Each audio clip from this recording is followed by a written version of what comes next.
There is a saying in a place where I come from.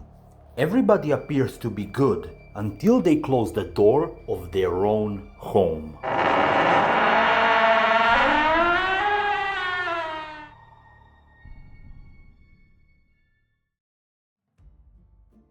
A lot of different content creators have extensively covered all corners of Vinland Saga in both anime and manga form.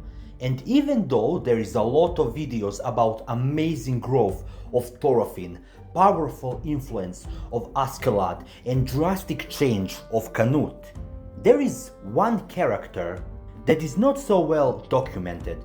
A character who, instead of finding enlightenment, managed to fail from grace and lose everything, as well as revealing his twisted and true nature. A character who is so deceptively evil but always manages to go under the radar.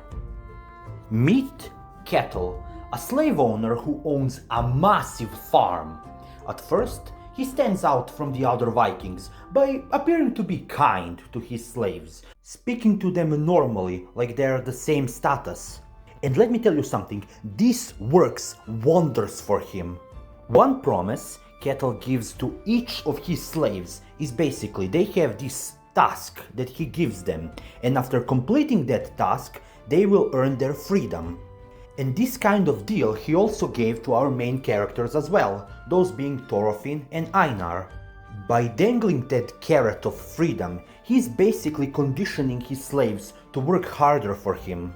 Because by working harder, they will achieve their freedom quicker, and that also means that they will rebel less, because there is no other slave owner who will give them this deal. So what kind of deal did Einar and Thorfinn get?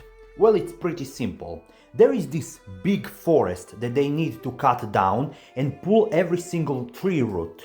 After they cut down the entire forest, they will cultivate the land and plant the wheat. Then Kettle will buy wheat from them, and with each successful transaction, they will be one step closer to their freedom.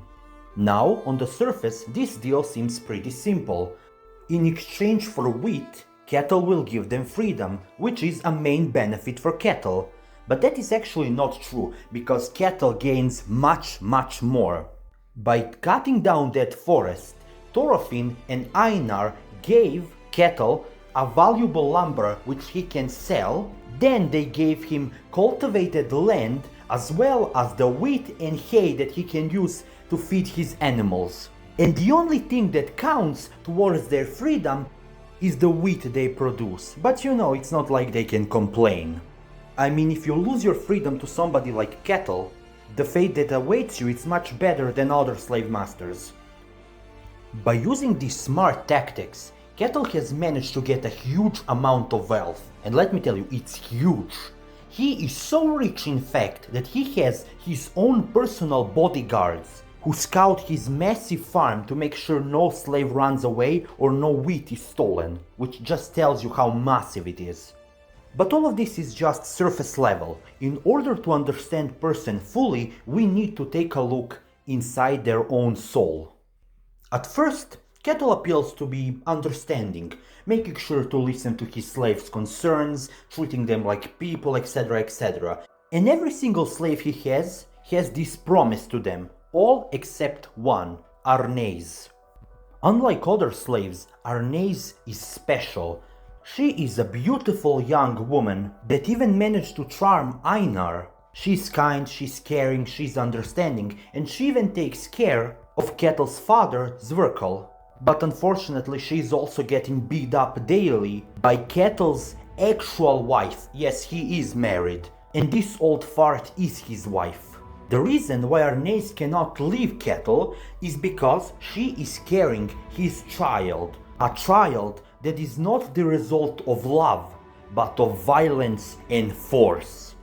The only benefit this poor woman has for essentially being Kettle's concubine is that she is safe. As long as she is being Kettle's concubine, nobody would dare to force themselves on her. And she will become one of the many dominoes that will destroy Kettle once and for all. One of the major characteristics Kettle is known for is that he is a massive coward. He is terrified of war, and let me tell you, he is so terrified of war that he even made a fake persona so people would respect him. That persona being Iron Fist Kettle, a great Viking who managed to destroy the entire battlefields with his bare fists. And he uses this persona to dominate his power and show his influence. But it's all a lie. After all, he is a coward. And we can see that by how he interacts with Arnheid. Every single night, he would come home and spend night with Arnheid. And after a deed is done, he would self-pity, he would cry, he would speak to the Arnheid, because Arnheid is the only person that he has opened his soul to. He has such obsession with Arnheid and he loves her very much, but she does not love him. Because how can you love somebody who stole your freedom away and who is forcing you to do deeds that you do not want? As I mentioned earlier, Kettle is so terrified of war, and we can see that in the way he interacts with his eldest son, Thorgil. Unlike Kettle, Thorgil excels at war. He is a powerful warrior who has pillaged and won many battlefields. A man with an incredible combat prowess, but somebody who is also incredibly cruel and sadistic, and we can see that by gift he gave Olmar, his younger brother, who is a coward as much as his father, but who also desires recognition and to prove himself in war. He gave his little brother a necklace made of human ears, and just look at him, he is laughing, he is enjoying this. This man is a psychopath, somebody who is so desensitized to war, or maybe it's better to say a man who loves war, because those who don't die in battle don't go to Valhalla. The arrival of his son terrifies Kettle.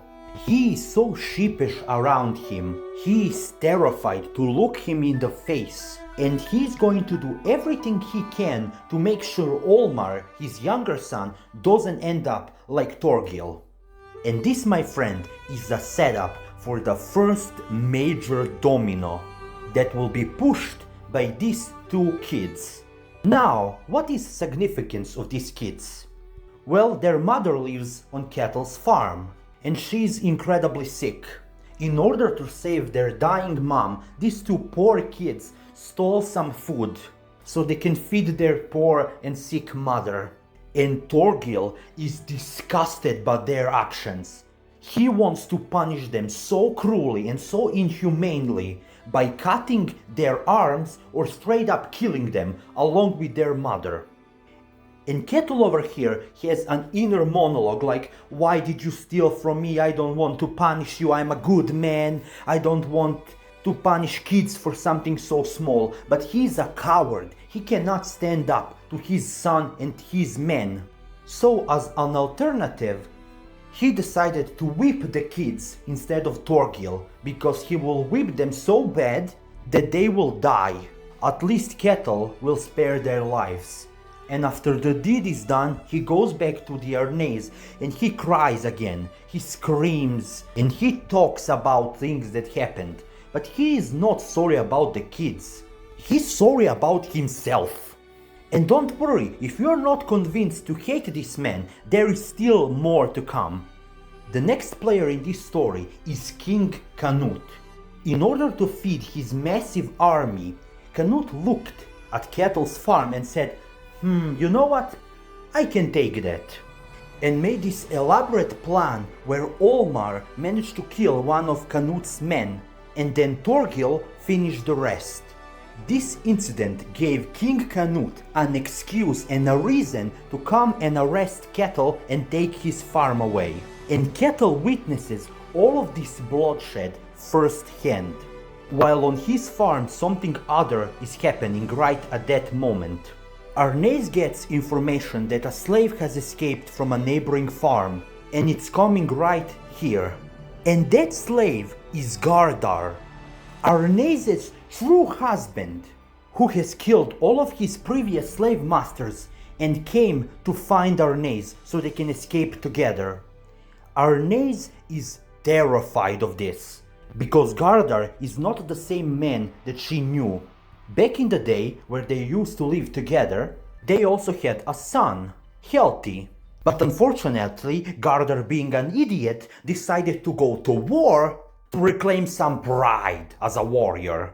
And then, because the village was left undefended, Vikings came, they killed everyone, and they took all the women and children and turned them into slaves.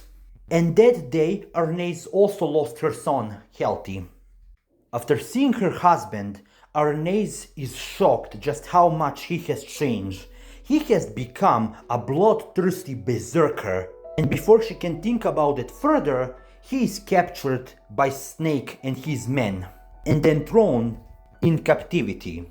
Arnheid will spend some time thinking about everything that has happened so far. She can A. return to Kettle and live her life in safety, but without love. But at least her child will grow up safe. Or she can go and free her husband, which she truly loves, and try to rekindle their love once again. Arnheid chose to listen to her heart. She came into the room where Gardar is kept, and he apologizes to her. He cries and apologizes for not being there to protect her and to protect their son Healthy. He promises that he will never leave her again. And by listening to her heart, Arnheid cuts the ropes and lets him free.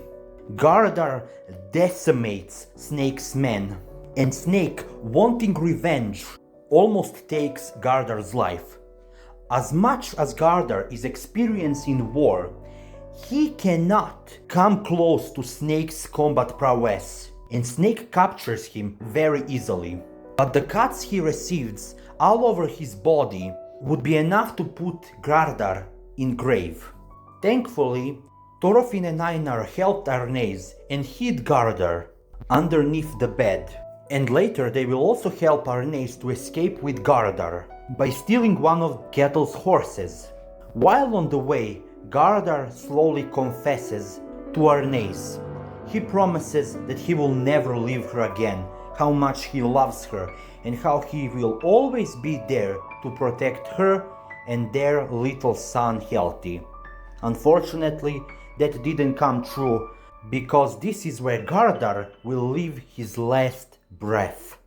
And Arnheid would get captured and then thrown in the stables, where she would be constantly harassed by Kettle's men, who cannot wait to force themselves onto her. While all of this is happening, Kettle is still witnessing the bloodshed his son Thorgil caused. Shaking in his boots and knowing that Canute would come soon, he goes home, trying to find Arnheid like some sort of zombie.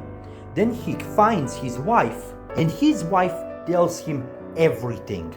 How Arnheid tried to escape, how a slave killed many of his men, and how Arnheid, including 2 additional slaves, helped him escape together with her. Kettle over here loses his goddamn mind. He goes into the stables and he beats Arnheid with a stick. He beats her so badly while insulting her, telling her that she is nobody, how she is worth nothing. And he is beating her in her stomach while she is pregnant. This absolute piece of human trash is beating poor defenseless pregnant woman. Arnheid would be dead just straight up here if Snake didn't intervene. And then this coward, this absolute filth, decided to take on Canute's army. Just what kind of idiot do you have to be to think that you have a chance to defeat an elite knight squad who is followed by the strongest king there is?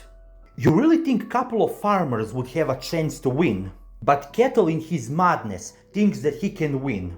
And he has managed to arm about 300 soldiers. Well, not really soldiers, they are more farmers than soldiers. And they struck Canute's men first. Which is ironic, because even though Kettle had 2 or 3 times more men Then Canute, his army got absolutely decimated.